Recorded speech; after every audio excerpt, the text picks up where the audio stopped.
throughout the nation once people understand exactly what we're doing here. Well, I hope as we show what we can do and what we can accomplish that other cities will look to it. And you always have to change it and mold it a little bit for an individual city situation, but I hope the notion of cooperating and not just really bringing the resources of the community to bear behind solving this problem is one that can be adopted in other places. You know, Mayor, one thing that I think the people are interested in this morning might be your attitude toward TennCare, the new system of health care that's being proposed for the state of Tennessee.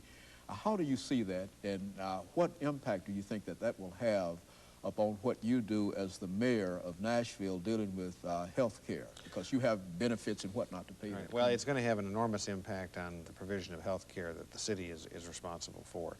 There are a couple things about it which I think are basically very, very good.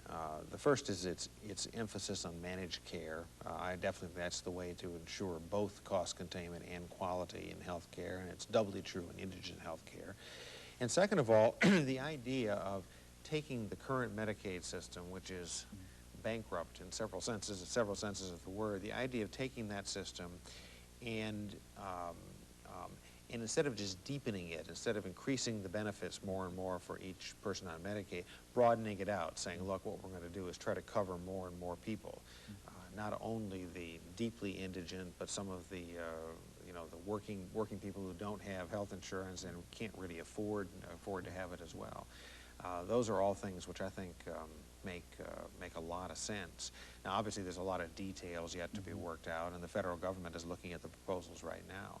But I expect that after some compromises and some changes, that we'll come up with something that can lead us forward, and it's going to have big impacts on how we deliver health care for indigents in Metro. You think it'll be a better system overall than the system that we have? I believe from what I know about it and the way that it appears to be designed to work, that it's going to be a considerable improvement on the current Medicaid system, yeah.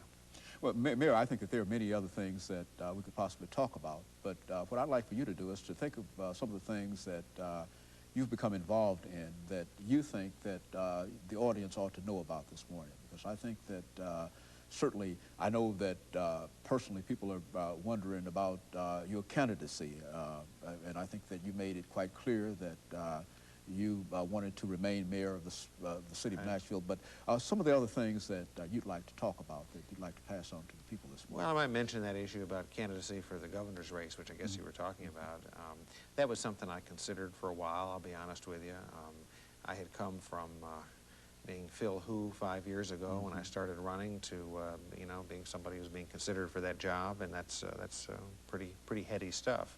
And I gave it some thought. I eventually came to the conclusion, though, that I had a job that I enjoyed, and I thought we were making some progress and doing good things, and my responsibility and what I really wanted to do was to stay right there and keep plugging away at things like the merger and the arena and development of downtown and parkland and making government work better and all those kinds of things we've been working on. You're also a person who has been very concerned about the school system, education in Nashville. And let's sort of give the viewers an update in terms of where we are now. I think this morning the newspaper talked about the possibilities of one of the popular elementary schools being turned into a magnet school, and et cetera. And of course, I think you have some idea about us having more magnet schools, and let's talk about that.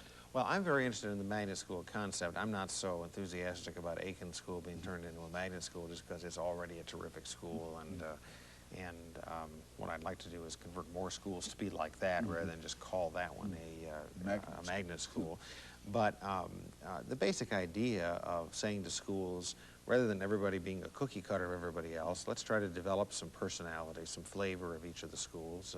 Let's give the teachers and the principal a lot of elbow room to go out and make it work, and really try and compete with other schools to see who can do the best job and make things work the best. To make a program like that work, you have to make some investment in transportation. I don't want it to become an elitist system where only the people who whose parents have cars and can take them to school in the morning can attend these schools. But I think it has tremendous potential, and I'm generally pleased with what's happened so far. I always wish things would happen faster and more quickly than they do.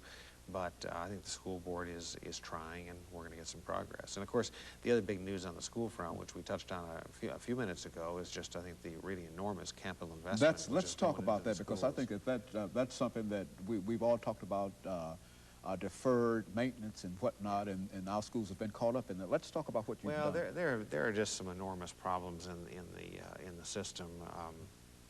And they're really scattered all over the county. They're not inner city problems or anything like that. I was out about a month ago to a school called Andrew Jackson School, which is out in the Hermitage area. And I was out there for the occasion of it being named one of the National Schools of Excellence and putting up its plaque and its monument and so on. So, I mean, it's a very fine school with excellent teachers. I went in and looked at the library in that school, and one of the things I noticed was that all of the bottom shelves in the library had no books on them. That it was only shelves 2 and on up that had the books on it. And when I asked about that, the reason was that in that school, when it rains real hard, they get a couple of inches of water in the library, and that's why they don't put any books on the bottom shelves. Now, you know, that might be acceptable in some third world, some very poor third world nation, but it's clearly not acceptable in Nashville, Tennessee. And I think one of the things we've got to step up to is our responsibility to see that these schools are in proper shape for the children, and are properly run, and do the best job we can. I don't think there's anything more important that we do as a community of people than what we do in the school system, because it has such a bearing on the future. Mayor, I think one of the problems that we have certainly